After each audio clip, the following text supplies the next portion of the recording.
రాజధాని ప్రాంతమైన మంగళగిరిలో ఇస్కాన్ సంస్థ ఆధ్వర్యంలో జగన్నాథ రథయాత్ర నిర్వహించారు. ఈ రథయాత్రలో మంత్రి నారా లోకేష్ పాల్గొన్నారు.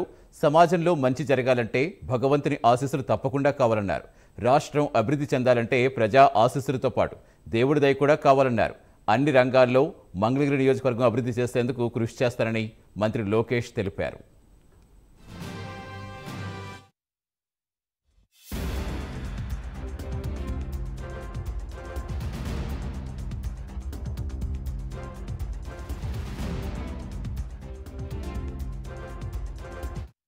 క్లారిటీ ద సబ్జెక్ట్ నాకు ఉన్న విషయం మీద అవగాహన మీద. సో ఎనీహౌస్ ఆయన ఈ ప్రాంతానికి ఆయనే రాజు కాబట్టి ఆయన స్వయంగా వచ్చి ఈ యొక్క జగన్నాథ స్వామికి దాన్ని చేరా పహార అంటారు, ఆ యొక్క ఫార్మాలిటీ, ఆ ట్రెడిషన్ ని, ఆ ట్రెడిషన్ ని గౌరవిస్తూ ఈ ప్రాంతానికి రాజు అయిన ఎమ్మెల్యే గారు లోకేష్ గారు రావడము అది నిజంగా మన యొక్క ఇట్స్ వండర్ఫుల్ థింగ్. ఈ setting right example.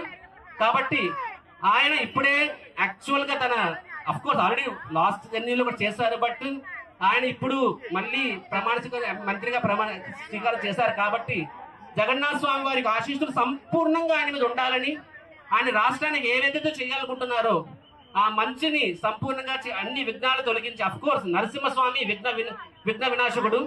So Narasimhaswamy blessings అని ఫుల్ గా ఉంటాయి. మరి జగన్నాథ స్వామి యొక్క బ్లెస్సింగ్స్ కూడా ఉండి ఆయన రాష్ట్రానికి చేయాలని మంచి చేసే శక్తిని జగన్నాథ స్వామి ఇవ్వాలని కోరుకుంటూ మనందరం ప్రార్థిస్తాం ఆయన గురించి.